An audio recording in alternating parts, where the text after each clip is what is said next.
Hi everyone, good morning. So I'm Jonathan Levin, co-founder of Coinometrics. We do risk management software for Bitcoin. And we also have an online dashboard about some network statistics. The health of the network is kind of complex. I'm not the expert on all the different aspects of the network, but we do have quite a lot of data on information propagation times, some of the mining risks that I'll go through. We heard yesterday about scalability. One of the things that a lot of people have looked at, people even in this room, is how quickly do blocks propagate around the network. For those that don't know, Bitcoin is a decentralized network, and if you run Bitcoin software, your view of the network is told to you by people that you are directly connected to, nodes that you are directly connected to. And that's your full view of the network. And each node validates all transactions and all blocks. So if I'm running the Bitcoin software and I receive information about a new transaction, I take in that information, I validate it, and then I tell my peers about a new valid transaction that has occurred on the network.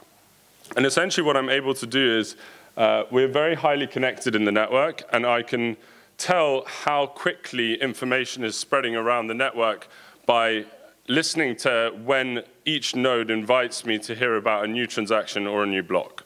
So this is a chart that on the x-axis you have block size. The size of a block is mainly determined by the number of transactions and also exactly what's in the transactions.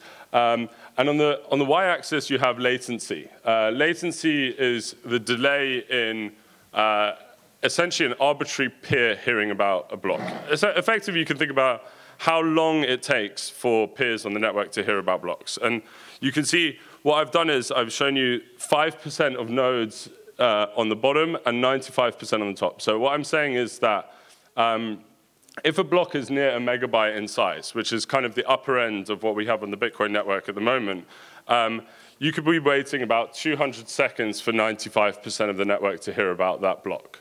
Now, 200 seconds is a third of the 600 seconds of the time between blocks. So we would be spending, so 5% of the network would be spending a third of their time away from consensus. And so we do need ways in which to speed this up. Now, it's also interesting that, I mean, this whole problem is subject to a lot of variance. There's, what we've done here is taken each different mining pool and had a look at whether their latency changes depending on how well connected to the network they are. You can see that on the left-hand side, we've got kind of the small pools where we don't have a lot, for the sample that I've taken, we don't have a lot of data, and you can see that their latency functions look very strange, and that's just due to variance. But when you get towards the upper end of the spectrum, you look at the bigger miners where we have a lot of data on them. Each one of them has a pretty smooth function, and some pools are better connected to the network than others. That can result in higher payouts to the ones that are better connected. So I think, yeah, one thing to grasp about this network is that there are differences depending on how well connected and how well you're optimizing. This is something that I found very interesting. If you think about Bitcoin, you have essentially the view that we all come to consensus. That's what people think about Bitcoin. We can all come to consensus about the transactions that have happened. And we assume that every node hears about all the transactions that are happening on the network because we're all connected to each other, we're a complete graph. However, this is just a day's worth of data that we looked at that showed each dot, well, this is a heat map. So the yellow is going to be far denser in the number of observations in those parts. Okay. Sorry, you're really distracting me.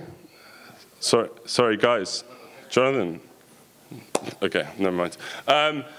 Yeah, so effectively what you have is a density plot where in the yellow, that's the majority of transactions on the day. But some transactions actually enter into the blockchain without ever being seen before on the network. So all the transactions along the bottom that we don't ever hear about are included in blocks before I've ever seen it before on the network. So I never see it as an unconfirmed transaction. I just get it inside a block, which means it's been confirmed. And that, I mean, these are interesting features that, and just seeing that there is a lot of heterogeneity in the number of nodes that we get invitations of transactions for mean that setting rules about what transactions are valid actually do have an impact. So there can be a difference. If you see like 4,000 nodes giving us invitations to hear about a transaction, that means they've got a different set of criteria of what's valid compared to the rest of the network. So here's something that I thought was very interesting. You have, at the moment, you don't have set policies. So we heard about a lot of transactions on August 20th that were still being confirmed to this day. And I looked at the fees and I said, well, maybe these are all zero fee transactions. And then I looked into it and some of them actually paid above the network standard fee. And there can just be transactions getting lost. It's decentralized. There's not perfect information in everyone's mempool. And you can see that this can take a long time. And if we look at it, there's also interesting, so on the left-hand side in this diagram, you've got the propagation of confirmed transactions. So these are transactions that actually enter the blockchain, and you can see that effectively they propagate to more peers than unconfirmed transactions, which is a good thing, right? That's what we expected. But I wasn't expecting that some, and we've got a 95% confidence interval in here, but you can see that some of the unconfirmed transactions are among the most widely propagated in the network. So some transactions are going to all these peers and never actually making it into the blockchain. So one thing that we've been sort of doing a lot of thinking about is the ability to take some of this information and give risk scores about whether transactions will be confirmed or not. Let me park that and move on to something that is a little bit strange. How many people know that like spam happens on the Bitcoin network? Okay, so yeah, everyone's had a bit of email spam in their lives. Spam is something that has become part and parcel of everyday life. In Bitcoin, people make art with spam, or we make art with their spam. And we have a look at like the different structures of the transactions that have been broadcast. So this, yeah, maybe I'll go to the next chart and you can see it a bit clearer. But this is a little bit of the big snake that you see at the top of the chart. And let me just explain to you like what we do here. And this is actually, at Coinometrics, how we think about the Bitcoin network, is we think about it as a transaction graph, where every node on this chart is a transaction or an unspent output. So the white circles are, or the hollow circles, are unspent outputs. Light green transactions are actually valid transactions, and the red is the funding transaction of all of this. So we always look at the blockchain at a certain point in time, and your light red is going to be anything prior to that point in time as like a funding transaction to green, which is unconfirmed as of yet. So these are all stuff that are in our mempool. So this is the light green are stuff that's not in the blockchain. And this is a transaction where someone spent some money. As you can see, the red has an arrow pointing into the green. The green has 3 outputs. It has 2 unspent outputs that are quite small, and it spends into another transaction. And that transaction also has 3 outputs, which has the same structure as the one before. And so on about 1,500 times. And this is someone splitting 0.2 Bitcoins into tiny pieces of 600 Satoshis. And so this goes on, and actually, when we first ran the analysis, you can see it's all light green. That means it's unconfirmed. Those transactions are not in the blockchain. I think we're now 5 or 6 deep into, like we've confirmed about 6 of these, and we'll spend a long time processing them. And the other thing to note is that these transactions still circulate on the peer-to-peer network. People are still passing messages that these transactions actually do need to get confirmed. So I hear about those on a daily basis. This is something that, this is another bit of spam that happens on the network. If anyone remembers the time of the Sochi Olympics, there was a lot of spam happening from a vanity address with one Sochi in it. And they were spending effectively, I think, something like, there were 750 outputs to every transaction, and these are just to bloat the blockchain. There was nothing, or some sort of promotional message about the Sochi Olympics, but effectively this just adds bulk to the blockchain. The other reason why you might have unconfirmed transactions, and I think everyone knows this, is that double spending can occur on the network. Double spending is effectively when, and it can happen for malicious reasons as well as normal reasons. You can have someone, so I go into a shop and I pay for my coffee. I spend some unspent outputs that I have to the coffee maker, but at the same time, I issue another conflicting transaction to the network, spending the same outputs to myself, or to a friend of mine, or to an address that I also control. And so what these were we saw double spend attempts on the network, and you can see very subtly that the greens are now dark greens because their input transactions are a little bit darker red, which means those are invalid because those outputs have already been spent in the blockchain. Interestingly, that pink dot up there is someone spending outputs that I've never seen before. So that also makes, I mean, it can make the transaction invalid. Happens to be that those two red dots also attached to the pink are also invalid. So I wanted to just conclude and then kind of open it up for questions. That we spend a long time thinking and measuring these things, and at the same time, we can create incentives for people to act in the best interests of the network. But as of yet, it's very difficult to convince some of these actors to actually follow what we think is economically rational. So in other words, economists like myself like to think that everyone's a kind of computer machine that takes a function, takes some sort of objective, and always maximizes that objective. But in Bitcoin, everyone's free to run whatever software they want as long as it interacts with the Bitcoin network. They're free to optimize whatever objective they actually do want to maximize. And what this graph, I know it's very difficult to read the key here, but effectively what I'm doing is I'm looking at the impact of different fees on time to confirmation. So one thing that we think about in Bitcoin is that we can, really nice feature, I can set the priority of how fast I want my transaction to be confirmed by increasing the fee that goes to the miner that's going to process that transaction. The problem is at the moment is what you can see is whatever the fee, and there's like 5 or 6 distributions up here, you pretty much have the same distribution of time to confirmation, which means that effectively you're not gaining anything from putting more fees on. So if there's one thing you take out of this talk, don't bump up your transaction fee on the Bitcoin network because it's not going to help you.